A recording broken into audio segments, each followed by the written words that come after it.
Notre histoire commence avec notre protagoniste, Léon, le héros, engagé dans une bataille féroce contre le roi démon, Belphare. Après une bataille acharnée, Léon vainc Belphare avec un puissant sort de glace. Mais à l'article de la mort, Belphare promet à Léon que ce n'est pas fini entre eux. Cependant, la victoire de Léon contre le roi démon a apporté la paix au monde. Il est revenu en héros populaire auprès du peuple, et le roi a fait venir Léon. Léon a été élevé dans un orphelinat, et maintenant il s'occupe aussi des enfants qui y vivent. Il dit à l'une des enfants qu'il va lui enseigner la magie une fois qu'il sera revenu de la capitale. Peu de temps après, Léon arrive au château royal. Il est accueilli par le roi et son fils, le prince Shark. Étonnamment, la princesse Sarah du pays voisin est également présente dans la pièce. Apparemment, le roi a dit à Sarah que Léon serait au château, et elle n'a pas perdu de temps pour venir. Après avoir fait les présentations, Léon demande au roi pourquoi il l'a appelé. Le roi lui dit alors que Shark l'a informé de l'existence d'une grotte d'où des monstres continuent d'émerger. Léon est choqué d'entendre cela puisqu'il a déjà vaincu le roi démon, Belphare. Le roi révèle aussi sa surprise, et il dit à Léon que c'est la raison pour laquelle il l'envoie enquêter. De plus, des gens sont entrés dans la grotte et n'en sont plus ressortis. Cependant, le roi est assuré que le héros a tout sous contrôle. Léon prend un moment pour y réfléchir, et il réalise qu'il doit effectivement y aller car il doit protéger les citoyens du danger. Léon se soucie particulièrement des enfants de l'orphelinat car il veut qu'ils soient en sécurité. Après avoir examiné la situation, Léon accepte la requête du roi, et il l'assure qu'il va enquêter sur les monstres. Le roi taquine Léon à propos de son mariage avec Sarah une fois qu'il sera revenu de sa mission. Le visage de Sarah rougit d'excitation en entendant cela, mais Léon suppose simplement que le roi est un blagueur. Puisque c'est Shark qui sait où se trouve la grotte, le roi suggère qu'ils se reposent tous afin de pouvoir partir le lendemain. Léon est d'accord avec le roi, et Sarah lui souhaite bonne chance dans son aventure. Le jour suivant, Léon rencontre Shark. Shark serre la main de Léon, disant à quel point il est heureux de se joindre à Léon dans la mission. Peu de temps après, ils arrivent à la supposée grotte où résident encore des monstres. Alors qu'ils sont sur le point d'entrer, Léon exhorte le prince et ses gardes à être prudents. En entrant dans la grotte, Léon a l'étrange impression que quelque chose ne va pas. Il se demande si c'est la raison pour laquelle les gens disparaissent. Après avoir marché quelques mètres dans la grotte, Léon est soudainement poignardé dans le dos avec une épée empoisonnée. Léon est choqué lorsqu'il se retourne et voit que c'est Shark qui l'a poignardé. Léon est confus, et il exige de savoir ce que Shark essaie de faire. Shark lui dit simplement qu'il ne quittera pas la grotte vivant, et c'est parce que Shark veut être avec Sarah, mais Léon est évidemment sur son chemin. Shark a concocté un plan pour faire croire que la mort de Léon est un accident. Léon est choqué d'entendre cela, et il rappelle au prince qu'il ne s'intéresse ni au pouvoir ni à la politique. Tout ce qu'il veut, c'est le bien-être des enfants qui vivent à l'orphelinat. C'est alors que Shark révèle la sombre vérité. Shark sourit méchamment en révélant qu'il a tué des enfants. Apparemment, il a brûlé l'orphelinat pendant la nuit pour s'assurer que Léon soit oublié. Léon est immédiatement plongé dans le désespoir. Mais quand il essaie de se défendre, le prince le pousse dans un trou profond à l'intérieur de la grotte. Léon tombe profondément et perd connaissance. Peu de temps après, Léon se réveille et se retrouve toujours dans la grotte. Il est choqué d'être en vie, mais il est profondément enragé car il jure qu'il ne pardonnera jamais à Shark ce qu'il a fait. Léon décide que la première chose qu'il doit faire est de trouver un moyen de sortir de la grotte. Il rencontre bientôt un monstre qu'il n'a jamais vu auparavant, mais Léon n'hésite pas à l'abattre avec sa magie de boule de feu. Le monstre se brise, ne laissant que des os, et soudain, un écran de statue apparaît devant Léon. Le système informe Léon qu'il vient de terminer une tâche sur 1 million qui lui ont été assignés. Léon est finalement confus, mais un autre monstre apparaît bientôt derrière lui, et il l'abat à nouveau. Il est surpris de voir que le nombre a augmenté après avoir abattu le deuxième monstre. Léon ne pense pas trop au système car il vise d'abord à trouver la sortie. Il trouve bientôt les squelettes de personnes qui ont disparu dans la grotte. La détermination de Léon à rester en vie le pousse à commencer à abattre des monstres, et avant qu'il ne s'en rende compte, une année passe. Même après 1 an, il n'a toujours pas trouvé la sortie, mais il continue car il est déterminé à se venger de Shark qui l'a trahi. Alors qu'il bat des monstres, il commence aussi à apprendre de nouvelles magies. Peu de temps après, il a acquis un attribut magique dont il n'avait jamais entendu parler auparavant, qui est l'attribut de la magie noire. Cependant, il réalise bientôt à quel point le pouvoir est grand. Il a l'intention de l'utiliser comme pouvoir principal lors de son combat contre Shark. Léon continue de se battre, et avant qu'il ne s'en rende compte, 10 ans passent dans le donjon. Finalement, il a terminé la quête, et il a entendu une voix lui dire de vaincre une certaine personne. Juste à ce moment-là, une porte s'ouvre devant lui, révélant une lumière vive. Léon n'a aucune idée de ce dans quoi il s'engage, mais soudain, tout redevient sombre. Il se demande s'il aura un jour la chance d'atteindre la surface. Quand Léon ouvre enfin les yeux, il se retrouve dans une mare d'eau. Il a l'air totalement différent aussi, et en regardant autour de lui, l'environnement n'est pas celui qu'il connaît. Léon est choqué car il ne peut penser qu'à une seule question, et c'est, où diable est-il? Juste à ce moment-là, il entend une voix l'appeler un bon sac de frappe. Il se retourne et voit un type aux cheveux roux et ses 2 autres sbires debout devant lui. Le type aux cheveux roux, Macab, appelle Léon un nom amusant, Kuruban. Léon est vraiment confus car il se demande s'il lui parle. Il leur demande qui ils sont, mais cela met Maccabi en colère. Maccabi attrape Léon et le repousse dans l'eau pour le punir davantage. Léon riposte avec colère en utilisant la magie de l'eau pour jeter Maccabi au loin. Les sbires de Maccabi sont choqués de voir leur patron au sol comme un déchet. Mackeb a peur en regardant l'expression froide sur le visage de Léon. Lui et ses sbires ne perdent pas de temps pour s'enfuir. Léon reste confus, mais soudain, il entend une voix dans sa conscience. La voix est surprise que Léon ait encore pu libérer autant de pouvoir même si sa magie est supprimée. Juste à ce moment-là, une lumière violette apparaît à côté de Léon, et de la lumière, la voix exhorte Léon à la suivre dans un endroit privé où ils peuvent parler. Léon suit la lumière jusqu'à ce qu'il soit dans un endroit où personne ne peut les voir. La lumière se transforme alors en une petite fille mignonne. La fille vole vers Léon et le serre dans ses bras. Léon est choqué, et il attrape la fille en lui demandant qui elle est. Léon la supplie de lui dire ce qui se passe autour de lui. La fille s'excuse alors et se présente comme Luna. Elle révèle qu'elle est une messagère d'une déesse particulière. Léon reste confus, et Luna l'explique de manière très simple. Elle est un guide pour ceux qui sont morts. Luna révèle alors que Léon est en fait mort lorsqu'il a été poussé dans le trou par Shark. Apparemment, il est maintenant dans un monde totalement différent de celui d'où il venait à l'origine.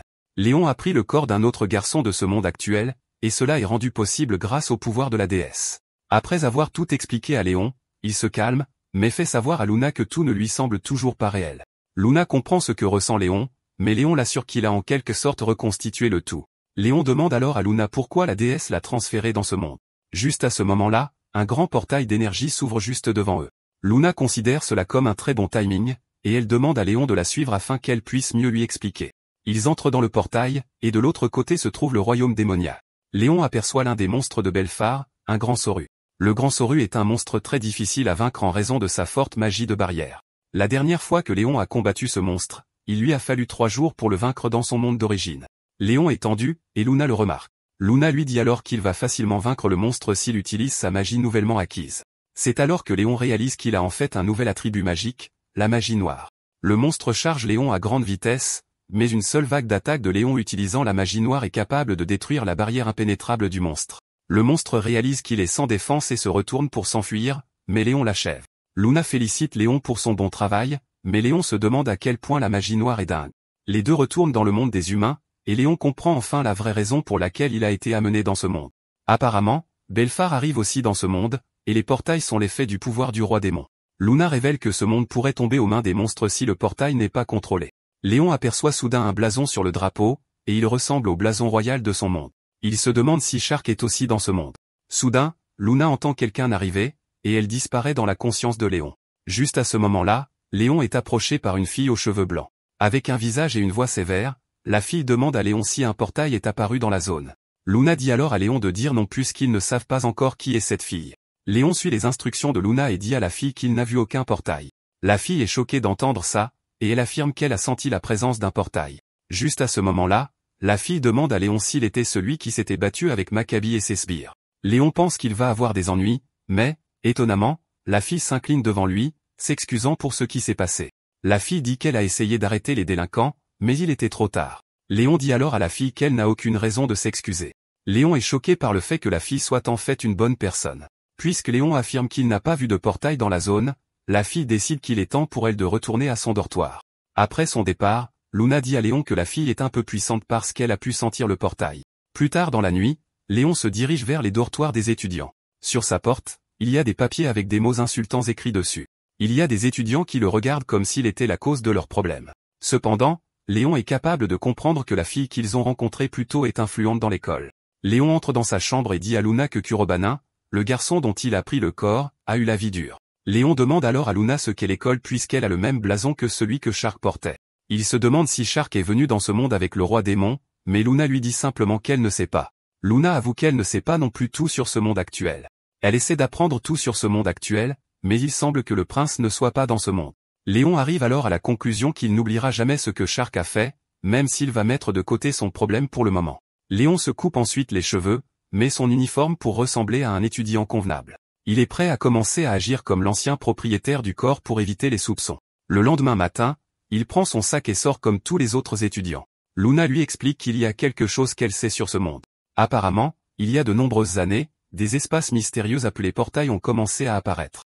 Au même moment, des personnes ayant une affinité pour la magie sont également apparues. De nombreux monstres émergent des portails, mais les humains tuent les monstres. Et des monstres, ils extraient de précieuses ressources. À cause de cela, le nombre de personnes visant à devenir des chercheurs n'a cessé d'augmenter. Il s'avère que l'académie a ensuite été créée pour former des chercheurs. De sa salle de classe, Léon peut voir la fille aux cheveux blancs sur le terrain d'entraînement.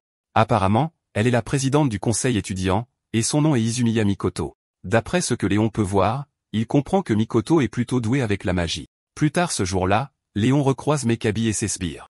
Mekabi exige que Léon fasse une course pour lui. Il dit à Léon de lui acheter du pain, mais Léon lui dit d'aller le chercher lui-même. Cela énerve Mekab, et il mentionne le fait que Léon agit avec arrogance depuis la veille. Pendant ce temps, Makoto arrive au coin de la rue et voit Mekab menacer Léon à nouveau.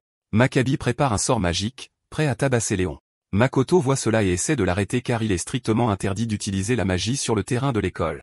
Cependant, Léon avale facilement le sort de Mekab, grâce à son attribut de magie noire. Mekab est choqué, tout comme la présidente du conseil étudiant. Léon ignore juste Mekab et s'en va. Même Makoto se demande ce dont elle vient d'être témoin.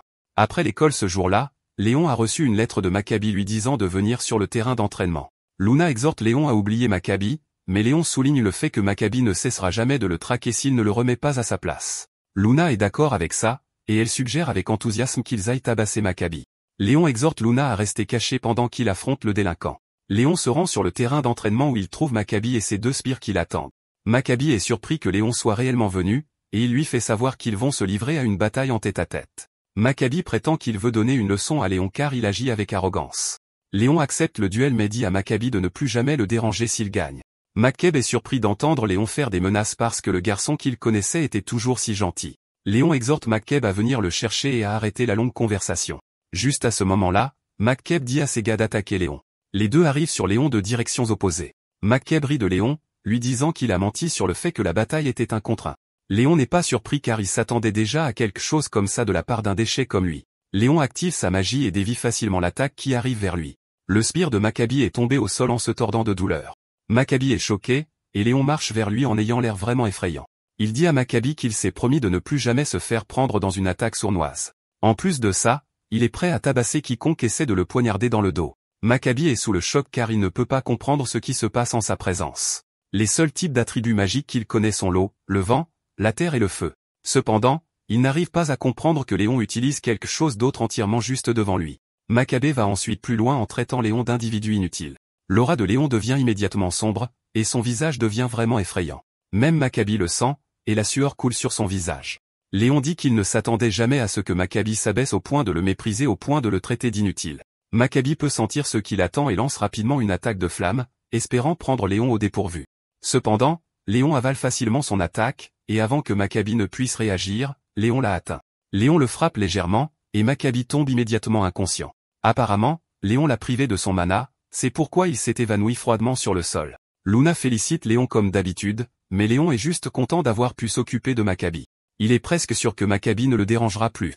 En plus de cela, Léon est soulagé que le combat se soit terminé sans que les choses ne dégénèrent. Soudain, l'alarme de l'école se déclenche, et les étudiants reçoivent l'ordre d'évacuer car un portail est apparu dans l'enceinte de l'école. Pour empirer les choses, le niveau de menace du portail a été évalué comme étant de catégorie rouge, qui est le niveau de menace le plus élevé. Les étudiants sont tenus de se diriger vers la ville et d'éviter de combattre les monstres qui émergent. Mikoto veut se diriger vers le portail, mais l'un des professeurs lui dit de ne pas le faire. Apparemment, le directeur a ordonné qu'aucun étudiant ne s'approche du portail car il s'agit du niveau de menace le plus élevé. Le professeur ajoute que l'école sera tenue responsable si quelque chose lui arrive. Cependant, Mikoto est têtue. Elle rappelle au professeur que la dernière fois qu'un portail de catégorie rouge est apparu, les citoyens proches du portail ont souffert. Elle ajoute également qu'ils sont formés à l'école afin de pouvoir aider dans des situations comme celle-ci. Mikoto ignore l'avertissement du professeur et se dirige vers la porte pour tenter de la sceller. En un rien de temps, des monstres commencent à apparaître de la porte. Un étudiant est presque tué par les monstres, mais l'arrivée opportune de Mikoto empêche cette catastrophe de se produire. L'étudiant est reconnaissant que Mikoto soit apparu au bon moment. Mikoto lui demande s'il peut marcher, ce à quoi il répond oui. Mikoto dit au garçon de rejoindre les autres étudiants et de s'éloigner de la porte. Comme la porte est proche de la ville et que les étudiants ont encore du mal à évacuer, Mikoto décide que la meilleure option pour elle est de vaincre le maître de la porte. Avant que Léon ne puisse atteindre la porte, Mikoto est entré. Léon demande alors à Luna ce qu'ils doivent faire pour fermer la porte. Luna lui explique qu'ils doivent vaincre le monstre qui contrôle la porte, qui est connu sous le nom de Boss. Léon se prépare ensuite à entrer dans la porte. Avant d'entrer, Luna rappelle à Léon que la magie noire est puissante, mais qu'elle consomme trop de mana. Léon dit alors à Luna que même si c'est dangereux, il ne peut pas laisser la menace de la porte planer. Une fois qu'ils sont arrivés à cette résolution, les deux sautent dans le portail. Pendant ce temps, Mikoto fait de son mieux en éliminant les monstres. Cependant, il y a beaucoup de monstres, et ils sont aussi plus résistants car ils se trouvent dans une porte de catégorie rouge. Mikoto admet qu'il n'est pas facile de sceller la porte car elle est déjà épuisée. Soudain, un grand monstre apparaît derrière elle et manque de l'écraser, mais Léon apparaît juste à temps. Utilisant sa magie noire, il élimine le monstre d'un seul coup. Mikoto est choquée, et quand elle regarde au loin, elle voit Léon se tenir debout comme un vrai cultivateur d'aura. Mikoto remercie Léon de l'avoir sauvé du monstre. Pendant ce temps, Luna est juste heureuse qu'il soit arrivé à temps. Léon dit aussi à Mikoto qu'il est heureux qu'elle ne soit pas blessée. Mikoto lui pose ensuite des questions sur le type de magie qu'il vient d'utiliser. Léon exhorte Mikoto à oublier d'abord la question et à se concentrer sur la fermeture de la porte. Mikoto est d'accord avec Léon, et ensemble, ils avancent. Alors qu'ils avancent plus loin dans la porte, Mikoto ne peut s'empêcher de se demander qui est Léon. Elle sait qu'elle a déjà entendu parler de lui. Apparemment, lors de la simulation de bataille de l'académie, il est arrivé en dernière position. Léon est connu pour être très faible, mais Mikoto se demande comment il est capable d'utiliser une magie aussi puissante. Il rencontre bientôt plus de monstres, et Mikoto utilise sa magie de l'eau pour en éliminer la plupart. Même Léon est impressionné car il a toujours soupçonné que Mikoto était forte. Léon n'est pas si surpris car Mikoto est au plus haut niveau de l'académie. Peu de temps après, il tombe sur un golem de terre. Le golem vise Léon et essaie de l'écraser au sol, mais il esquive l'attaque et saute dans les airs. Comme d'habitude, il s'appuie sur l'attribut de magie noire pour écraser le golem en tirant un seul faisceau d'énergie dans sa tête. Mikoto est surprise quand elle voit ça. Elle n'arrive pas à croire que Léon ait ciblé le point le plus faible du golem, qui sont ses yeux, et qu'avec un seul tir, il l'ait éliminé. Mikoto réalise que Léon n'est pas seulement efficace à cause du type de magie qu'il utilise, mais à cause de la façon dont il l'active rapidement et avec précision. Mikoto est impressionnée par la puissance de Léon, et elle le compare à un mage vétéran qui se bat depuis des décennies. Ils éliminent bientôt tous les monstres sur leur chemin et entrent finalement dans la salle du boss. Le boss s'avère être un dragon de lave géant qui est classé comme un monstre très dangereux. Léon dit alors à Mikoto d'être prudente car le dragon va continuellement les attaquer avec son feu et sa queue pour les maintenir à distance. Léon n'a pas fini de dire cela que le dragon libère un puissant souffle de feu. Mikoto et Léon sautent hors de la trajectoire de l'attaque. Le souffle de feu frappe le sol, brisant tout sur son passage. Tout en essayant d'esquiver le souffle de feu, Mikoto se met sur le chemin de la queue du dragon sans même s'en rendre compte. Mikoto comprend enfin ce que disait Léon. Mikoto esquive l'attaque, et elle lance une puissante attaque de glace, qui vise le haut du corps du dragon. Cependant, l'attaque de glace s'effondre avant même de pouvoir atteindre le dragon. Mikoto est choqué car la magie de l'eau est censée être la plus efficace contre les dragons, mais le dragon émet trop de chaleur de son corps. Léon active alors sa magie noire, la griffe mortelle. Il frappe le dragon avec ça, lui causant une douleur intense. Le dragon réalise ce qui va arriver et saute dans les airs pour essayer de s'échapper. Léon est surpris que le dragon ait encore l'agilité de voler même s'il est très grand. Mikoto court ensuite vers Léon en lui demandant quel est leur plan. Léon lui demande si elle est capable d'utiliser un autre attribut magique en dehors de l'eau. Mikoto dit oui, mais exige de savoir pourquoi Léon le demande. Léon exhorte alors Mikoto à essayer de ralentir le dragon même si ce n'est que pour quelques instants. Mikoto accepte cela, et elle active immédiatement son attribut de magie du vent. Elle lance une explosion aérienne sur le dragon, le forçant à s'arrêter de bouger. Une fois que le dragon est immobile, Luna attire l'attention de Léon sur cela. Léon active alors sa magie noire, le souverain des abysses. Le dragon est immédiatement entouré de tonnes d'énergie noire construites comme des papillons. Ils infiltrent la peau du dragon, libérant une explosion d'énergie massive. Cela laisse également une lumière vive, et quand tout revient à la normale, le dragon est au sol, finalement vaincu. Luna est excitée alors qu'elle dit à Léon qu'ils ont réussi à vaincre le dragon. Mikoto est également impressionnée par la façon dont Léon a réussi à vaincre le dragon, et elle lui fait savoir qu'elle a des tas de questions à lui poser. Cependant, elle va les laisser pour plus tard pendant qu'ils célèbrent leur victoire. Léon sourit à la dame et lui fait savoir qu'ils ont réussi à vaincre le dragon grâce à elle. La porte se ferme et les deux retournent dans le monde humain. Léon est heureux qu'il n'y ait pas eu beaucoup de dégâts dans la région non plus. Juste à ce moment-là, le directeur Shiro Atsushi apparaît. Avec de la colère écrite sur son visage sévère, il demande à Mikoto pourquoi elle a ignoré un ordre direct qui lui avait été donné. Comme Léon ne sait pas qui est cet homme, il demande à Luna. Luna lui explique alors que l'homme qui le regarde est le directeur de l'académie. Apparemment, il a fondé l'académie pour former de jeunes mages. En plus de cela, il a bâti une fortune pour lui-même. Léon se rend alors compte qu'il est possible que Shidu ait des liens avec Shark puisqu'il est le directeur de l'académie. Cependant, Léon écarte cette pensée pour éviter les suppositions. Mikoto s'approche de Shidu, s'excusant de désobéir à ses ordres, mais elle lui fait savoir qu'ils ne peuvent pas rester les bras croisés et regarder pendant que les gens sont en danger.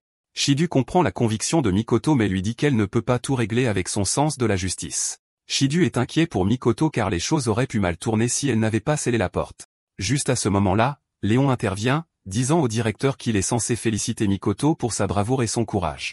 Cela énerve Shidu, et il exige de savoir qui est Léon. Shidu ajoute que les étrangers n'ont pas le droit de lui parler. Mikoto dit alors au directeur que Léon n'est pas un étranger. En fait, la raison pour laquelle ils ont pu sceller la porte était grâce à lui, dit-elle. Shidu éclate de rire quand Mikoto dit ça. Shidu ne croit pas Mikoto parce qu'il a finalement jeté un bon coup d'œil, et il réalise que Léon est l'étudiant le moins bien classé de l'académie. Shidu considère que tout cela est ridicule, et il se retourne pour entrer dans son véhicule. Mikoto essaie de le rappeler, mais Shidu n'est pas prêt à accepter le fait que l'étudiant le plus inutile de l'académie ait fermé la porte. Il croit que Mikoto plaisante, et il s'en va en colère. À cause de la façon dont Shidu vient d'agir, Léon décide qu'il vaut mieux qu'il enquête sur lui. Après tout cela, Léon retourne à son dortoir. Luna et Léon parlent du déroulement de la journée. Luna révèle qu'elle ne peut pas pardonner au directeur d'agir de manière si hautaine et puissante. Léon, d'un autre côté, se rend compte que personne n'estime Kuroban, c'est pourquoi il ne croit pas en lui. Juste à ce moment-là, Léon ramasse le journal de Kuroban pour le lire. Léon s'excuse d'avoir importuné son ancien lui, mais mentionne l'importance de lire le journal. Apparemment, le jour où Léon est entré dans le corps de Kuroban, il était déjà fatigué de tout. Kuroban écrit sur son désir de devenir un chercheur afin de gagner de l'argent pour payer les frais médicaux de sa petite sœur. Cependant, peu importe ses efforts, il n'a jamais été capable de produire de la magie, c'est pourquoi il était méprisé. Il était intimidé, traité comme un déchet, et chaque jour était un enfer pour lui. En lisant ceci, Léon a versé des larmes à cause de ce que le garçon avait vécu. Même Luna l'a remarqué, mais il s'est rapidement relevé et s'est dirigé vers la fenêtre. Il regarde le ciel et promet de s'occuper de ceux qui ont traité Kuroban comme un déchet. Pendant ce temps, Shidu regarde le dossier de Kuroban dans son bureau. Il se demande pourquoi quelqu'un d'aussi pauvre que Kuroban le défie. Shido apprécie un bon cigare tout en consultant le dossier de Kuroban. Il mentionne à quel point il est facile pour lui d'expulser Léon de l'école. Au même moment, Mikoto est sous la douche, et elle repense à tout.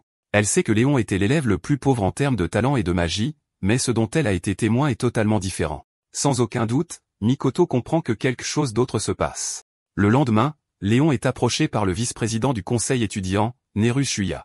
Shuya exige une audience avec Léon. Il révèle qu'il a entendu parler de l'événement qui s'est produit la veille. Shuya demande à Léon s'il avait prévu de profiter du chaos pour piller des ressources à l'intérieur de la porte. Mikoto a déjà informé Shuya que Léon l'avait aidé, mais Shuya ne veut pas le croire. Shuya dit à Léon que quelqu'un d'aussi nul que lui devrait arrêter de causer des problèmes à Mikoto. Luna n'arrive pas à croire à quel point Shuya est impoli, et Léon dit calmement à Shuya qu'il essayait seulement de fermer la porte et rien de plus. Shuya rappelle à Léon qu'il est si mauvais qu'il n'a jamais été capable de gagner une bataille simulée à l'école. Shuya est toujours en train de réprimander Léon quand Makoto arrive. Shuya est obligé de s'éloigner, et il exhorte Léon à se taire pendant que le conseil étudiant s'occupe de tout. Shuya sourit à Makoto, lui disant qu'il va la rencontrer à la réunion du conseil étudiant prévue plus tard dans la journée. Makoto demande alors à Léon ce que Shuya lui disait. Léon a menti en disant que ce n'était rien d'important. Léon demande ensuite à Mikoto pourquoi elle le cherchait en premier lieu. Mikoto répond, lui disant que le directeur le cherche. En entrant dans le bureau du directeur, Shidu dit à Léon qu'il a décidé de retirer son admission à l'école. Mikoto est choquée, et elle exige de savoir pourquoi. Shidu prétend que les notes de magie pratique de Léon sont les pires. Et pour couronner le tout, il n'a pas gagné une seule bataille simulée depuis qu'il s'est inscrit à l'académie. Shidu jette le dossier de Léon sur lui disant que les étudiants sans talent en magie n'ont pas leur place dans l'école. Shidu considère ce qu'il fait comme de la clémence. Juste à ce moment-là, Léon lui demande si tout ce qu'il veut, c'est qu'il prouve qu'il en est digne. Léon demande à Shidu s'il va revenir sur sa décision s'il gagne toutes les batailles simulées prévues pour le mois. Shidu est furieux d'entendre cela, mais quand il se rend compte que Léon doit affronter Shuya, il accepte. Shidu dit à Léon qu'il accepte sa proposition par pitié. Léon sourit puisqu'ils sont tous les deux d'accord sur ce qu'ils veulent. Après avoir quitté le bureau du directeur, Mikoto arrête Léon, lui disant de retirer l'accord qu'il a conclu avec le directeur. Elle lui fait savoir que l'expulsion à cause de mauvaises notes n'a jamais été entendue. Cependant, son accord ne fera que faciliter l'expulsion du directeur. Mikoto admet que Léon est fort, mais elle craint que Shuya ne l'éclipse assez facilement. Léon dit alors à Mikoto qu'elle n'a pas à s'inquiéter pour lui. Il lui dit qu'il est prêt à payer le petit prix pour annuler son expulsion. De plus, il a promis qu'il allait redorer la réputation de Kuroban. Quand Léon retourne à son dortoir, Luna suggère qu'il arrête de fréquenter l'école puisqu'il n'en a même pas besoin. Cependant, Léon est têtu et catégorique. Il veut rester à l'académie car il croit que c'est la meilleure façon de se venger de Shark. Léon est convaincu qu'il existe un lien entre Shark et Shidu. Il a aussi une autre théorie. Il croit que Shark possède le directeur. Cependant, Luna exclut cette théorie. Elle fait savoir à Léon qu'elle peut sentir les êtres qui viennent d'une autre dimension. Léon arrive alors à la conclusion que tout ce qu'il a à faire est de continuer à fermer les portes tout en cherchant des indices sur Shark et le roi démon. Léon remarque que Luna est triste, et il lui demande ce qui pourrait bien ne pas aller. Luna révèle qu'elle se sent mal pour Léon. Même si ce sont les ordres de la déesse, elle croit que Léon a un lourd fardeau placé sur lui. Léon dit alors à Luna de ne pas le plaindre parce qu'il est en fait reconnaissant que la déesse lui ait donné une autre chance dans la vie. C'est peut-être sa chance de se venger de Shark, et il est heureux de l'avoir.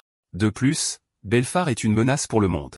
Et puisque la déesse veut qu'il élimine le roi démon, il est heureux de le faire. Léon assure à Luna qu'elle n'a rien à se reprocher. Cela remonte le moral de Luna, et elle révèle à quel point elle est heureuse que ce soit Léon qui ait été choisi. Léon décide qu'il est temps pour lui de se reposer car il a une bataille simulée à venir le lendemain. Luna est également heureuse qu'ils aient la chance de montrer à Shedu de quoi Léon est capable. Intérieurement, Luna souhaite également que le désir de Léon soit exaucé. Le lendemain, les étudiants se rassemblent à l'arène pour les batailles simulées. L'étudiant qui est opposé à Léon le dénigre. Il est convaincu qu'il va gagner puisque Léon n'a pas gagné un seul match dans le passé. Les spectateurs rient de Léon car ils supposent tous qu'il va se faire démolir. Le match commence, et l'adversaire de Léon vise à régler le combat avec une seule attaque. Il lance une attaque de vent sur Léon, mais avant que l'attaque ne frappe, il disparaît. Lorsque la poussière retombe, l'adversaire de Léon croit qu'il a assommé Léon hors de l'arène avec son incroyable puissance. Juste à ce moment-là, Léon apparaît derrière lui, et avant que son adversaire ne puisse réagir, Léon le frappe avec une attaque de magie terrestre. La frappe unique de Léon met son adversaire KO. Tout le monde, y compris l'arbitre, est choqué. Les étudiants n'arrivent pas à croire que Léon vient de vaincre l'étudiant déjà classé 23e de l'académie. Ils n'arrêtent pas de chuchoter et de dire toutes sortes de choses, mais Makoto reste assise là, émerveillée. Pendant ce temps, Luna regarde de loin. Elle est surprise que Léon n'ait pas utilisé son attribut de magie noire. Elle est impressionnée que sans l'attribut de magie noire, Léon soit très puissant. Les batailles simulées continuent, et comme prévu, Léon élimine également son prochain adversaire. Shedu regarde le combat se dérouler, et il n'en croit pas ses yeux. Léon n'a jamais gagné un match auparavant, mais maintenant il bat tous ses adversaires les uns après les autres. Shedu veut toujours croire que ce n'est qu'une erreur. L'idée que Léon soit celui qui ferme la porte rouge l'a énervé, et il considère cela comme pratiquement impossible. Shedu appelle ensuite Shuya à son bureau. Il fait savoir à Shuya qu'il affrontera Léon dans l'une des batailles simulées, et Shuya dit au directeur qu'il en est conscient. Shuya demande au directeur pourquoi il l'a appelé, et l'homme exhorte Shuya à se battre de toutes ses forces lorsqu'il affrontera Léon. Shuya croit finalement que Shuya va gagner, mais il le lui dit juste à l'avance. Shuya est confiant qu'il va gagner. Il prétend avoir étudié les batailles de Léon jusqu'à présent, et tout ce que Léon a utilisé, c'est l'attribut de magie terrestre. Shuya dit que Léon a peut-être vaincu d'autres, mais il n'est toujours pas de taille pour lui. Avec cette assurance de sa part, le directeur croit qu'il n'a pas à s'inquiéter. Après avoir quitté le bureau de Shedu, Shuya se demande pourquoi le directeur est si prudent. Il croit qu'il pourrait y avoir quelque chose de différent chez Léon. Cependant, il est presque sûr qu'il ne va pas perdre contre Léon. Les combats continuent, et Léon ne cesse de gagner. Après un de ces combats, Makoto s'approche de lui avec une bouteille d'eau à la main. Makoto dit à Léon qu'il est presque au bout du chemin. Léon répond qu'il lui suffit de gagner son combat simulé du jour. Peu de temps après, Léon et Shuya se rencontrent dans l'arène pour le dernier combat simulé de la journée. Shuya dit à Léon de ne pas devenir arrogant parce qu'il a gagné tous ses combats récemment. Léon répond alors à Shuya qu'il va parfaitement bien. Je ne ressens aucune émotion, car je sais que la victoire est tout ce dont j'ai besoin. Shuya demande alors à Léon s'il compte gagner contre lui, ce à quoi il répond oui. Shuya félicite Léon pour son courage, mais il compte bien lui faire regretter sa décision. L'atmosphère devient tendue, tout le monde attend avec impatience ce qui va se passer entre les deux. Shuya reste sceptique à l'égard de Léon car il ne comprend pas comment quelqu'un d'aussi minable que lui a pu soudainement devenir puissant. Shuya se demande si Léon a intentionnellement caché sa force et attendu le bon moment pour accumuler de l'aura. Cependant, Shuya est prêt à humilier Léon et à le forcer à révéler sa véritable identité. Shuya lance directement une magie du vent de haut niveau. Il tire un projectile de vent sur Léon, mais Léon crée un mur en utilisant la magie de glace, et il bloque l'attaque. Shuya est choqué car il ne s'attendait pas à ce que son attaque soit bloquée si facilement. Il s'attendait à ce que son attaque touche Léon avant même qu'il ne puisse faire quoi que ce soit. Les élèves qui regardent sont tous excités quand Léon bloque l'attaque de Shuya. Étant donné que Shuya pense que Léon ne peut utiliser que la magie de la terre, il décide de le battre avec exactement ça. Il active la magie de la terre et lance un barrage de roches sur Léon. Léon est piégé entre les roches, et c'est alors qu'il libère son attribut de magie du vent. Il repousse toutes les attaques contre lui en utilisant une attaque de vent, ce qui choque Shuya au plus haut point. Les élèves quittent leur chaise et commencent à encourager Léon. Tout le monde est choqué de voir à quel point Léon est impressionnant. Mikoto mentionne que seuls quelques magiciens sont capables d'utiliser plusieurs attributs magiques en raison du temps qu'il faut pour les apprendre. La capacité de Léon à utiliser plusieurs magies reste un mystère pour Mikoto. Shuya remet alors en question la capacité de Léon à utiliser un autre attribut, qui n'est pas la magie de la Terre. Léon le réprimande pour avoir méprisé les gens. Shuya est choqué que Léon lui réponde. Léon souligne ensuite à quel point il est arrogant et négligent. Léon dit à Shuya qu'il est peut-être un bon utilisateur de magie, mais qu'il devrait trouver un moyen de corriger son attitude. Shuya n'en croit pas ses oreilles. Ça le met en colère, et il dit à Léon de faire attention. Il révèle qu'il ne reconnaît qu'une seule personne dans toute l'académie, et cette personne est Mikoto. Il a fait tout ce qui était en son pouvoir pour s'assurer que Mikoto le considère comme digne de se tenir à ses côtés. Shuya est furieux que Léon pense qu'ils sont égaux. Enragé, il active son attaque ultime, la magie de l'attribut. Tout le monde est époustouflé par le niveau de puissance émanant de Shuya. Shuya dit à Léon que c'est fini pour lui, et avec cela, il libère sa puissance. Léon est piégé dans l'attaque, et Shuya est convaincu que la magie du vent ne peut pas arrêter l'attaque. De plus, une défense de magie de la terre va simplement se figer à cause de la puissance de l'attaque. Shuya est convaincu que sa victoire est certaine avec ça. Soudain, Shuya voit du feu bouillonner à l'intérieur du mur de glace dans lequel il a piégé Léon. Shuya n'en croit pas ses yeux, et en un rien de temps, Léon brûle à travers le mur de glace. Shuya est incrédule car il ne pense pas que Léon ait la capacité d'utiliser 3 attributs. Juste à ce moment-là, Léon lui dit qu'il ne se limite pas à 3 capacités. Léon crée une attaque de glace en utilisant les attributs de l'eau. La prochaine chose que Shuya voit, c'est une pluie de glace qui s'abat sur lui d'en haut. L'attaque de glace submerge Shuya et le met à genoux. Léon s'approche alors de lui pour lui donner un conseil. Il lui dit que si son but est d'atteindre le sommet de la magie, il doit se concentrer sur ce qui l'attend. Cependant, il lui fait savoir qu'il y aura toujours des choses qui seront hors de sa portée. Léon s'éloigne comme le type très cool qu'il est. Et quand Shuya essaie de se relever, il s'effondre, et l'arbitre déclare Léon vainqueur. Cette nuit-là, Shidu est assis dans son bureau, tapant sur sa table. Il a du mal à croire que Léon, qui n'était rien d'autre qu'une ordure, soit soudainement devenu un utilisateur de 4 attributs. Il se souvient alors de ce que Mikoto lui a dit sur la façon dont Léon a aidé à fermer le portail. Shidu prend son téléphone avec colère et passe un appel à quelqu'un qui peut l'aider. Sur sa table se trouve le dossier de Léon, et il est en train de le brûler avec son cigare. Après avoir gagné les combats simulés, Shidu n'a pas d'autre choix que de revenir sur sa décision d'expulser Léon. Cependant, Léon ne sait plus quoi faire maintenant. Je prépare un plan sur ce qu'il faut faire, et Sondé Shidu en fait partie.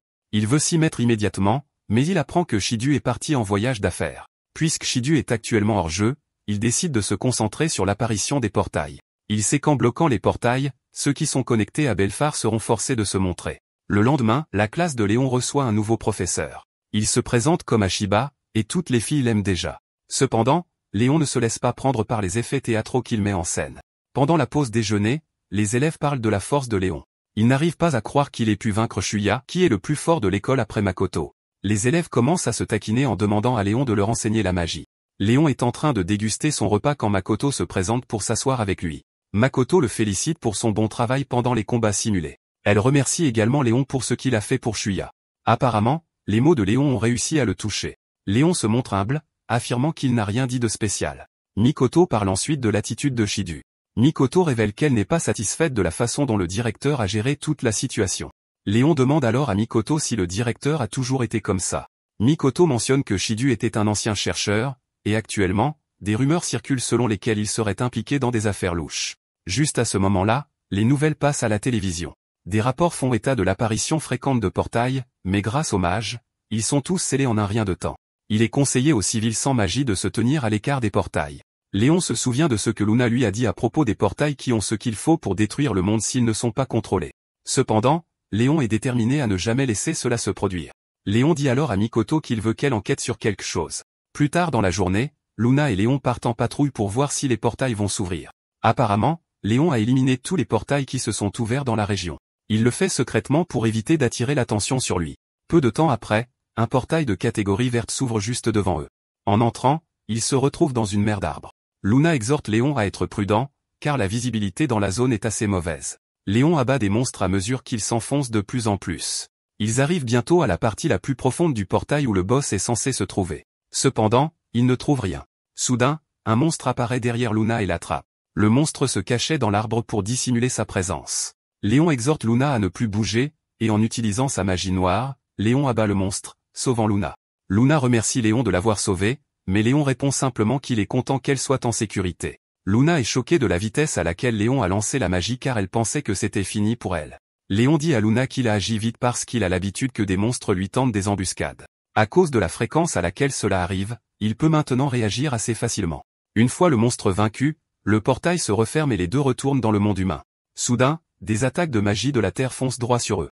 Léon esquive les attaques et regarde la trajectoire pour voir une silhouette inconnue se tenant sur le toit distant. La silhouette inconnue a un masque couvrant son visage, et elle a aussi une capuche pour s'assurer que son identité reste cachée. Il est surpris que Léon soit capable d'esquiver ses attaques et sait instinctivement où il se trouve. La silhouette inconnue est prête à prendre plaisir à traquer Léon. Léon peut sentir l'aura démente émanant de l'attaquant, et il dit à Luna de se cacher. Léon fixe l'attaquant et exige de savoir qui il est et pourquoi il l'a attaqué.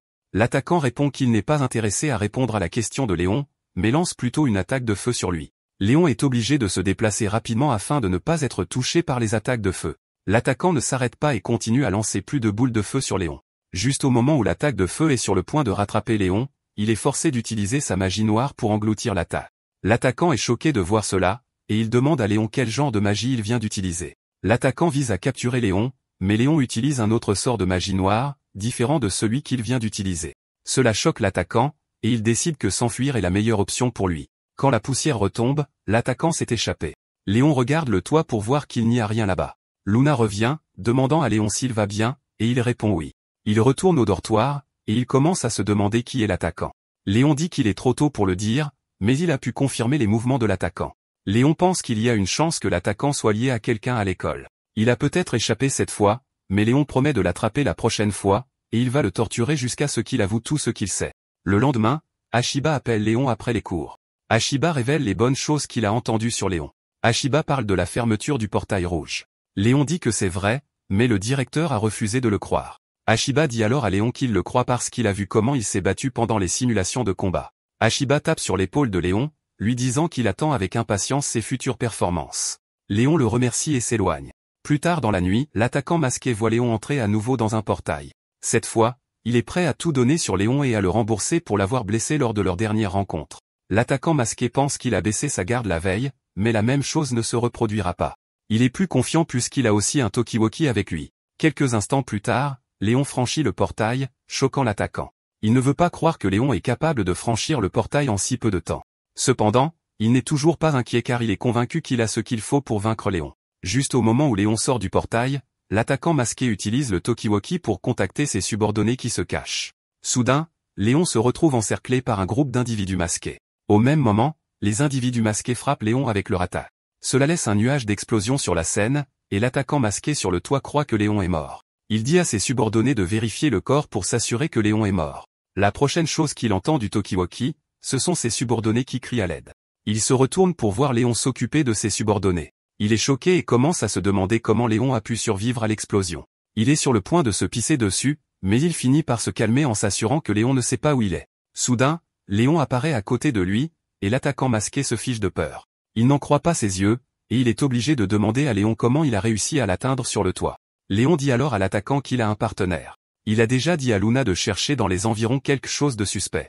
Léon frappe ensuite l'attaquant avec de la magie du vent, faisant tomber son masque, révélant sa véritable identité. Comme prévu et suspecté, il s'avère que c'est Ashiba.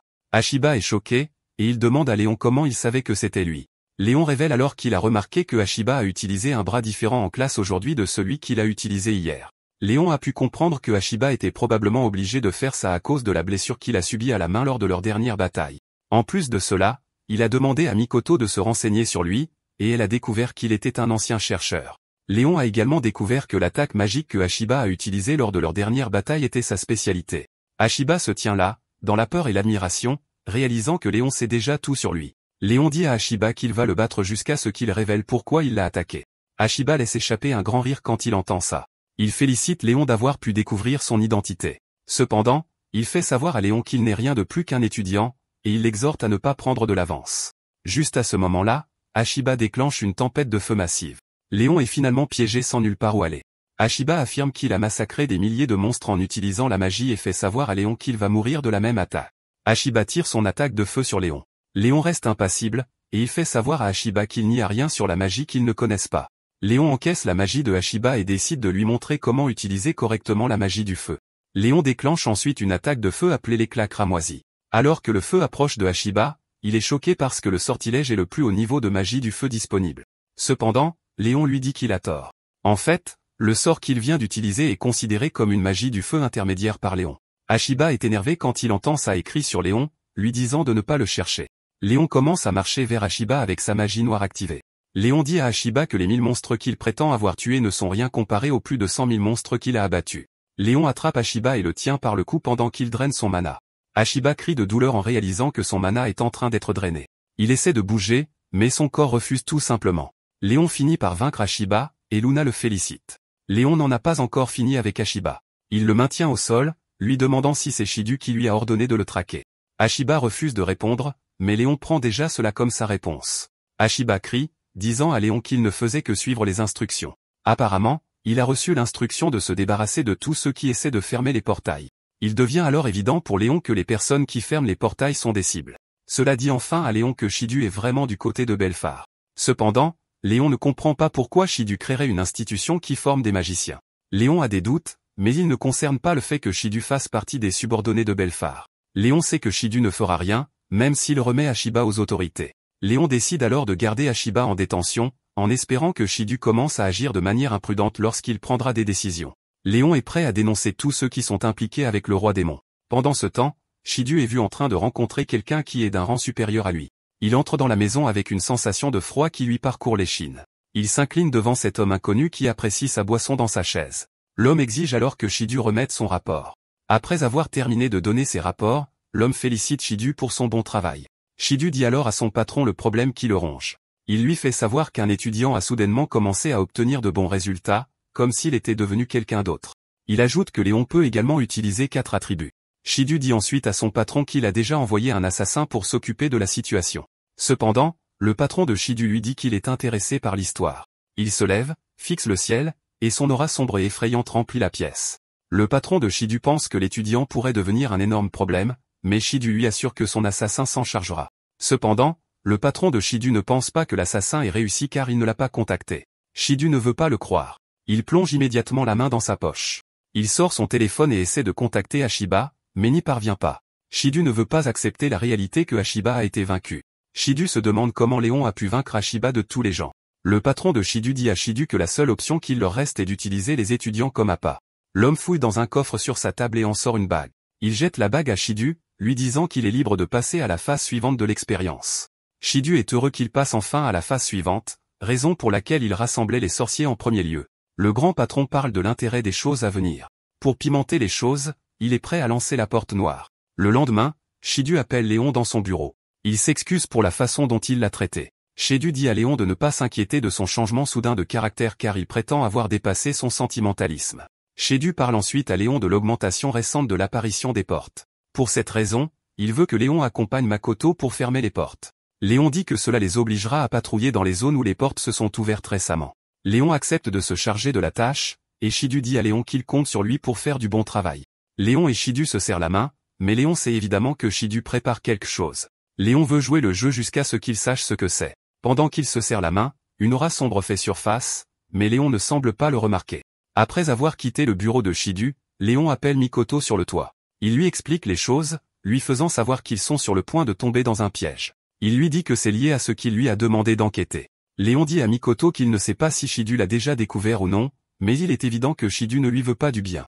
Mikoto dit alors que Léon aurait dû rejeter la demande de Shidu, mais elle réalise alors qu'ils ne peuvent pas simplement laisser les portes ouvertes.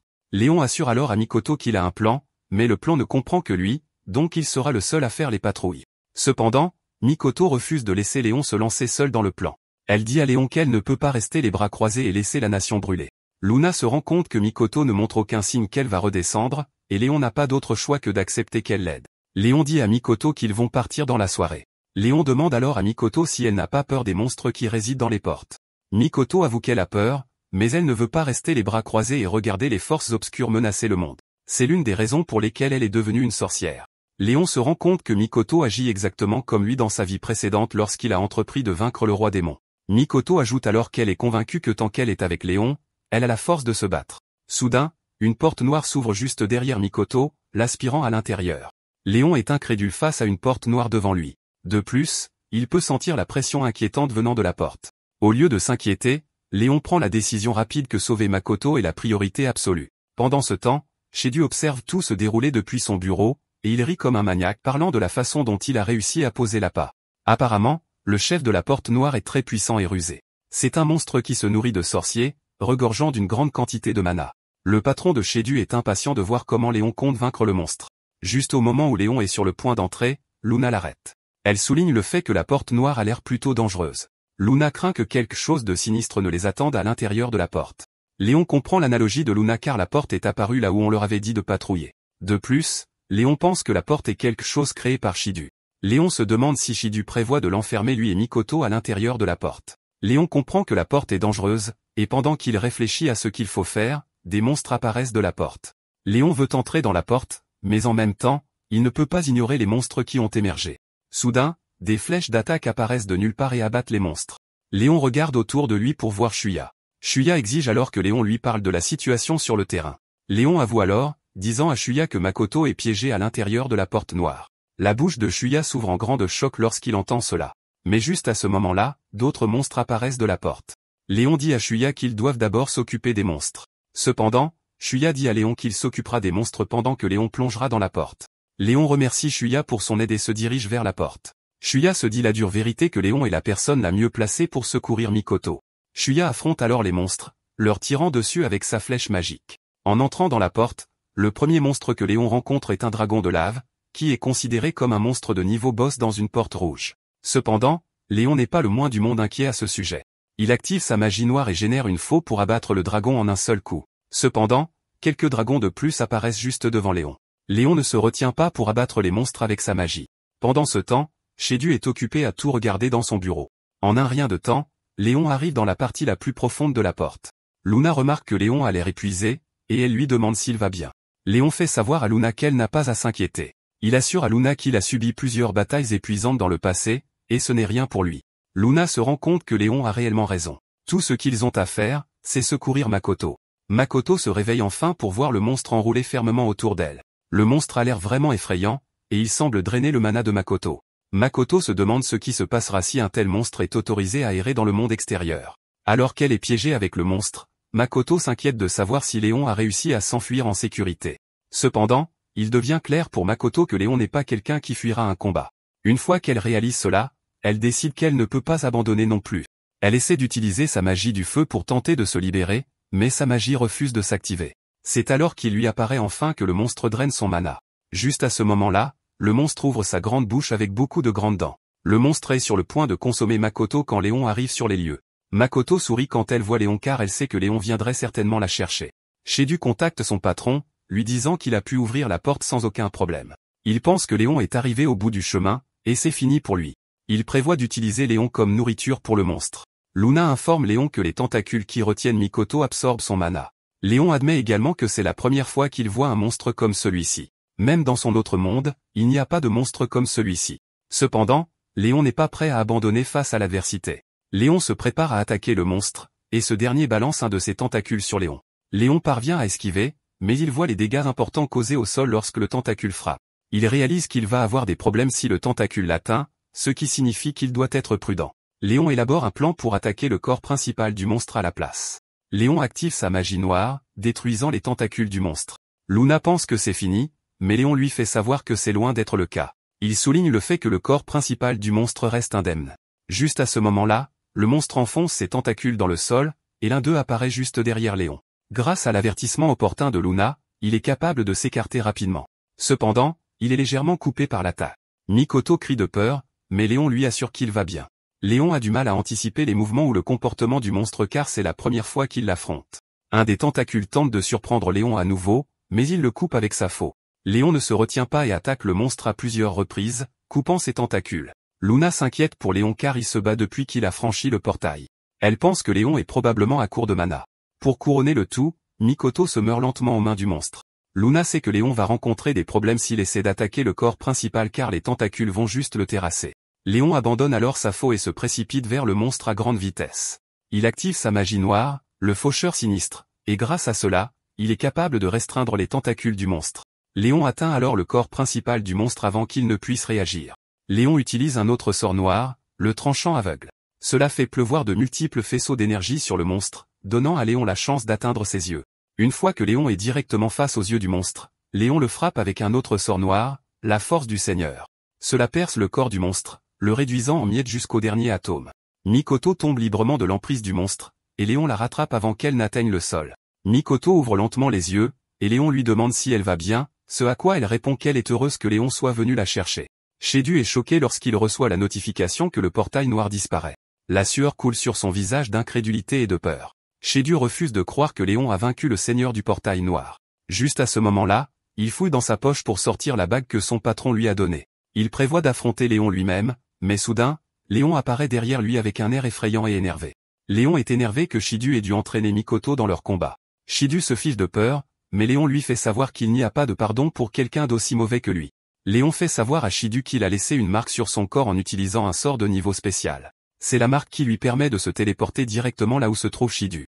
Shedu est choqué d'entendre cela car c'est la première fois qu'il voit une magie capable de faire ça. Léon dit alors à Shedu que c'est son moment de lui poser des questions. Il demande à Shedu s'il est celui qui a invoqué le portail noir. Léon dit à Shedu de ne pas s'inquiéter de mentir car il peut clairement voir qu'il a utilisé l'équipement derrière lui pour ouvrir le portail. Léon est fou que Shedu ait pris l'initiative de créer une académie pour les sorciers. Il lui demande pourquoi il ferait une chose pareille. Shedu sourit méchamment avant de répondre à Léon. Il lui dit que l'académie a été créée comme source de nourriture pour remplir le ventre des monstres résidant dans les portails. Apparemment, ils élevaient les étudiants dans ce but principal. Shedu avoue alors à Léon que c'est lui qui a matérialisé le portail. Il veut utiliser le chaos derrière les portails pour s'élever au pouvoir et prendre l'autorité. Léon se rend compte que Shedu dit la vérité. Il n'est pas du tout impressionné par le fait que Shedu ait essayé de tuer Mikoto pour ses raisons égoïstes. Léon traite Shedu de racaille, mais Shedu dit qu'il s'en fiche. Il est prêt à tuer Léon sur le champ. Shedu lance des boules de feu sur Léon, mais il les bloque facilement avec sa magie noire. Même Shedu est choqué car c'est la première fois qu'il vit ça. Il n'arrive pas à croire que son attaque magique ait disparu juste au moment où elle atteignait Léon. Léon taquine alors Shedu, lui disant d'utiliser sa meilleure attaque contre lui. Shedu est surpris que Léon ait l'air complètement démoli, mais il se vante toujours. Shedu prépare alors une autre attaque de flamme, assurant à Léon qu'il ne restera rien de lui une fois que l'attaque l'aura touché. Shedu dirige l'attaque vers Léon, mais à son extrême surprise, Léon absorbe simplement toutes les flammes. Léon utilise alors un sort noir pour renvoyer l'attaque vers Shedu. Shedu est touché par sa propre attaque, et il hurle de douleur.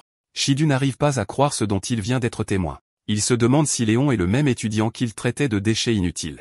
Réalisant qu'il est sur le point de perdre, Shedu tente un geste désespéré en invoquant un autre portail à l'intérieur de la pièce. Cependant, sa main est écrasée par la magie noire avant qu'il n'ait la chance d'activer la magie. Léon repère les bagues aux doigts de Shedu, et il comprend que Shedu est capable de matérialiser les portails avec les bagues. Shedu peut sentir la rage de Léon, et juste au moment où il est sur le point d'implorer le pardon, Léon lui donne un coup de poing très fort au visage, l'envoyant à travers la pièce. Léon l'attrape et lui rappelle qu'il est une racaille qui ne mérite pas son pardon. Léon assure à Shedu qu'il va lui causer tellement de douleur qu'il n'aura d'autre choix que d'avouer pour qui il travaille. Shedu est sur le point de prononcer le nom de son patron lorsque quelque chose frappe soudainement sa conscience, le mettant instantanément KO. Léon est choqué car il se rend compte que la personne à laquelle il a affaire est sournoise. Le patron de Shedu considère la mort de Shedu comme la perte d'un autre pion sur son échiquier. Il n'est pas content que Léon ait gagné, mais il se promet que ce n'est pas la fin de leur combat. Plus tard, Léon dit à Mikoto que Shedu a perdu tous ses souvenirs quand il s'est réveillé, mais il l'a remis aux autorités. Cependant, Léon s'inquiète du fait que les portails apparaissent toujours dans d'autres endroits. Cela lui indique seulement qu'il y a plus de gens qui peuvent matérialiser les portails. Léon est également convaincu que Shark est en quelque sorte impliqué dans tout cela. Luna dit à Léon qu'ils ne peuvent pas baisser leur garde, et Léon renouvelle sa détermination à trouver Shark peu importe où il se cache. Cette nuit-là, Léon se réveille d'un cauchemar détaillant les événements de sa vie passée, le traumatisme qu'il a subi et la raison pour laquelle il voulait se venger en premier lieu. Quand il ouvre les yeux, Luna dort toujours profondément sur le lit. Léon sait que Shedu a été renvoyé et arrêté, mais il est sûr qu'il ne travaille pas seul. De plus, il sait que Shark est quelque part près d'eux. Peu de temps après, l'école reçoit un nouveau directeur. Léon s'intéresse immédiatement à cette personne car il veut savoir qui il est. Mikoto dit à Léon que le nouveau directeur a mentionné son intérêt à rencontrer Léon. Léon demande à Mikoto si elle a déjà fait la connaissance du directeur, et elle répond oui. Elle révèle que cela est rendu possible grâce aux antécédents de sa famille. Apparemment, le directeur est Johnny Coleman, et c'est quelqu'un qui a bien traité Mikoto depuis qu'elle était enfant. Johnny est un instructeur dans une certaine organisation qui rassemble les meilleurs sorciers. Avec tout ce que Makoto a dit, Léon a déjà compris que Genesis est un sorcier compétent. Makoto révèle que Genesis est connu pour avoir fermé de nombreux portails. Luna est déjà excitée de le rencontrer afin qu'ils puissent découvrir Genesis par eux-mêmes. Léon espère vraiment que Johnny est un bon sorcier compétent. Léon entre dans le bureau du directeur, et Johnny accourt vers lui. Johnny semble être une personne animée, et Léon demande à Mikoto s'il est toujours comme ça, ce à quoi elle répond oui. Johnny demande à Léon s'il a entendu parler de lui, et il répond oui. Il lui fait savoir qu'il est conscient du fait qu'il est envoyé par une certaine institution qui rassemble les meilleurs sorciers. Le nom de l'organisation est Sabre, et ce sont eux qui gèrent les portails qui apparaissent partout dans le monde. En gros, ce sont les protecteurs de ce monde. Johnny révèle que les étudiants de l'académie ont une chance d'entrer dans l'organisation une fois qu'ils ont terminé leurs études. Cependant, il leur dit qu'ils doivent être les meilleurs des meilleurs pour être acceptés. Johnny s'en sert pour se vanter, expliquant qu'il est un puissant magicien et qu'il occupe un poste clé dans l'organisation. Léon est impressionné par la confiance que Johnny a en lui. Makoto attire finalement l'attention de Johnny sur le fait qu'elle a quelque chose à discuter avec Léon. Soudain, Genesis passe de son état bavard et souriant à une personnalité très sérieuse. Il rappelle à Léon que le monde est toujours en danger à cause des portes. Léon dit qu'il en est conscient, et Genesis poursuit en disant que Sabre manque de personnel actif. C'est l'une des raisons pour lesquelles Sabre n'a pas d'agent actif dans la région. Johnny révèle ensuite que tout allait bien dans le passé jusqu'à l'apparition de la porte noire. Cela a attiré l'attention de Sabre, c'est pourquoi Johnny est venu dans la région. Johnny et Sabre ont découvert que la porte noire est beaucoup plus dangereuse que les portes rouges. On suppose qu'il y aura des milliers de victimes si les monstres de la porte noire venaient à sortir. Johnny mentionne l'importance de surveiller l'apparition des portes, mais il ne pense pas que Sabre ait assez de personnes pour cela. Comme il manque de personnel actif, Johnny demande à Makoto et Léon d'intervenir pour aider. Il a appris que les deux avaient conquis la porte noire, et d'après ce qu'ils ont appris, il serait difficile même pour les meilleurs magiciens de Sabre de fermer une porte noire. En raison de leur force, GENAS demande poliment qu'ils aident l'organisation. Sans hésitation, Léon serre la main de GENAS, lui assurant qu'il est toujours prêt à aider. Soudain, Makoto intervient. Et juste au moment où elle s'apprête à dire à GENAS que c'est Léon qui a fermé la porte à lui seul, l'alarme se déclenche, informant tout le monde qu'une porte rouge est apparue près de l'école. Johnny sourit, considérant cela comme une bonne occasion de voir ce dont Léon et Makoto sont capables. Léon et Makoto se dirigent ensuite vers la porte. Léon dit à Johnny qu'il devra s'occuper de tout monstre qui s'échappe et il est d'accord avec cela. Juste au moment où les deux sont sur le point d'entrer, Shuya apparaît, révélant son intention de les rejoindre. Puisqu'il y a de la force dans le nombre, Léon accepte, et ils entrent tous dans la porte pour essayer de la conquérir. En entrant dans la porte, Léon comprend pourquoi GENAS veut les voir travailler ensemble. Il se souvient que c'est comme dans son monde précédent. Il doit se battre aux côtés des autres pour bâtir la confiance. Léon n'a aucun problème à se battre aux côtés de Makoto et de toute autre personne tant que leur objectif est d'aider. Ils chargent tous au fond de la porte, et ils rencontrent bientôt une variété de monstres. Makoto propose d'éliminer les monstres de type loup. Elle utilise sa magie de l'eau pour créer des glaçons, qu'elle utilise pour empaler les monstres. L'un des monstres s'échappe et manque de la toucher, mais Léon intercepte et l'abat. Alors qu'il est de Mikoto, un golem manque de toucher Léon, mais il crie à Shuya d'attaquer les yeux du golem. Shuya tire ses flèches sur les yeux du golem, le vainquant finalement. Il rencontre bientôt des monstres de type chauve-souris, et en raison de leur nombre, Léon décide de s'en occuper.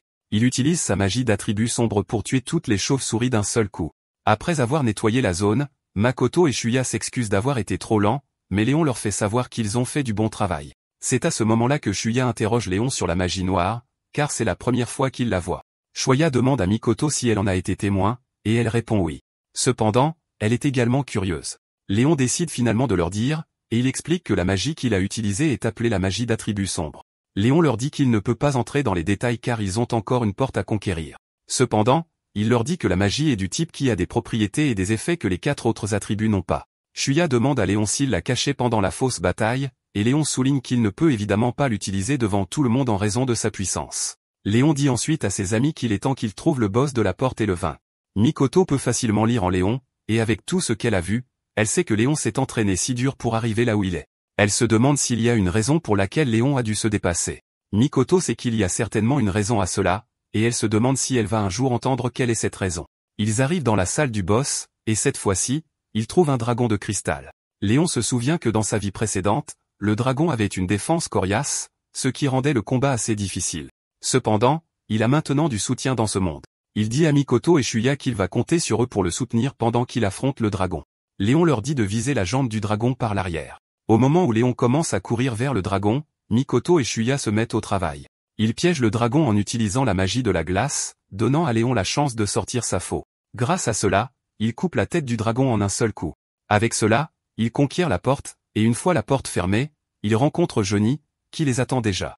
Johnny révèle à quel point il est fier que le groupe ait réussi à dépasser ses attentes. Léon remarque que Johnny s'est occupé des monstres qui se sont échappés, mais Johnny ne pense pas que ce soit un problème. Il considère les monstres qu'il a combattus comme des monstres faciles par rapport à ceux que le groupe a combattus. Soudain, Léon dit à Johnny qu'il a quelque chose à lui dire. Comme ils vont fermer les portes ensemble, Léon et ses amis ont décidé de former un clan. Léon supplie Johnny de les laisser s'occuper des portes. Johnny est surpris que Léon et ses amis se soient réunis pour former un clan de 3 personnes dans le seul but de fermer les portes. Genesis révèle que la formation d'un clan par des étudiants ne s'est pas produite dans le passé, mais comme le trio est fort, il y aura une exception. Genesis est impressionné par l'idée, et il dit à Léon que lui et ses amis sont libres de faire ce qu'ils veulent. Il leur assure également qu'ils n'ont pas à s'inquiéter des cours. Puisqu'il a toute l'autorité, il va convertir les réalisations de leur clan en notes. Léon remercie Janice pour l'aide, et avec cela, le trio forme son propre clan. Plus tard, Léon appelle Shuya et Mikoto. Il leur montre une carte détaillant les emplacements des portes précédentes que Léon a fermées. Il veut qu'ils examinent la carte et voient s'ils peuvent trouver un motif. Shuya est choqué et en même temps impressionné quand il voit le nombre de portes que Léon a fermées à lui seul. C'est à ce moment-là que Mikoto et Shuya réalisent que Léon est celui qui a fermé les portes que personne ne savait comment elles s'étaient fermées. Shuya admet que l'exploit est impressionnant, mais en même temps, il est risqué. Étonnamment, Luna est d'accord avec Shuya. Mikoto mentionne ensuite le fait qu'ils sont tous dans le même clan maintenant. Shuya fait savoir à Léon qu'il n'a plus à faire les choses seul, et Léon est d'accord avec lui. Shuya parle ensuite de la fréquence des portes. Il révèle que les monstres qui émergent des portes ne sont pas le seul problème dont il devrait s'inquiéter. Apparemment, l'essence magique s'écoule des portes lorsqu'elles sont ouvertes. Apparemment, l'essence est bonne pour les magiciens, mais elle est mortelle pour les utilisateurs non magiques. Makoto révèle qu'il y aura beaucoup de victimes s'il arrive un jour où l'essence magique déborde dans le pays. Léon dit ensuite à ses amis qu'ils doivent effectuer des patrouilles à intervalles réguliers pour s'assurer d'éviter les pertes. Cette nuit-là, le trio sort pour commencer sa patrouille. En se promenant, il voit des magiciens sabres. Léon se souvient de ce que Janice a dit à propos d'amener plus de gars pour surveiller de près la zone. Soudain, Léon et son équipe apprennent qu'une porte s'est ouverte à 5 km au sud-ouest. Alors que les magiciens se précipitent, Léon et son équipe se joignent également à eux. En arrivant dans la ville, ils se rendent compte que les monstres ont causé des dégâts. Juste devant eux, un monstre essaie de manger un enfant, mais Léon abat le monstre avec sa magie noire. L'enfant et sa mère remercient Léon pour son aide, et en un rien de temps, les magiciens de sabre arrivent sur les lieux. Léon suggère ensuite qu'il laisse les magiciens s'occuper du nettoyage extérieur pendant que lui et son équipe se préparent à conquérir la porte. Avant d'entrer, il décide d'abord de parler aux magiciens. Après une brève conversation entre eux, les magiciens révèlent qu'ils ont une équipe qui est déjà entrée, mais qu'ils ne peuvent pas les atteindre. Shuya demande ensuite s'il n'y a pas de plan pour sauver les magiciens, et il répond non. Apparemment, les magiciens ont été occupés à s'occuper des monstres qui se sont échappés de la porte.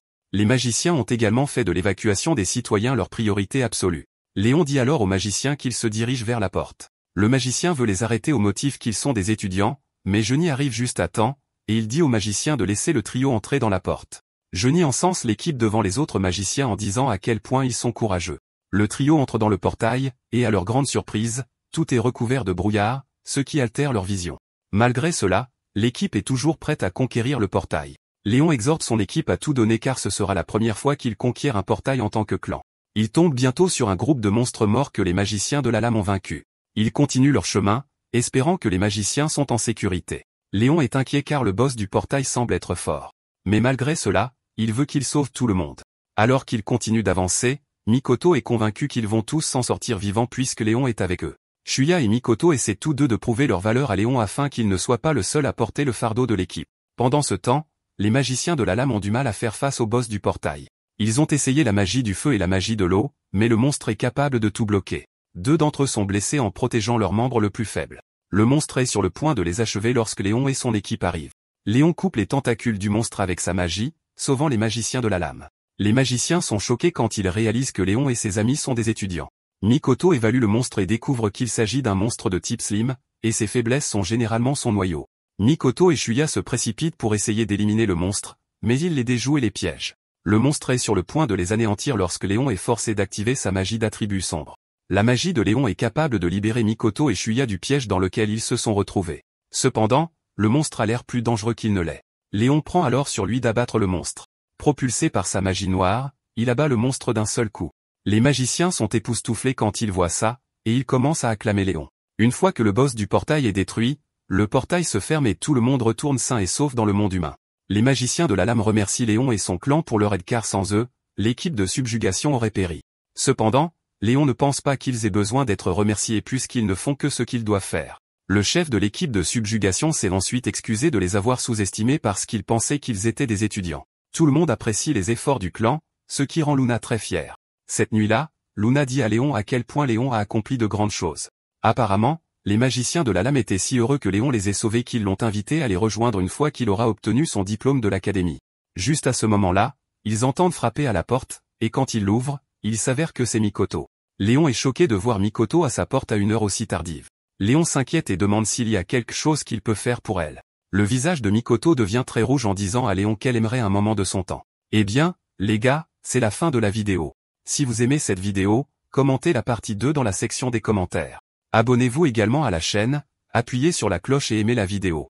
Merci d'avoir regardé et à la prochaine fois.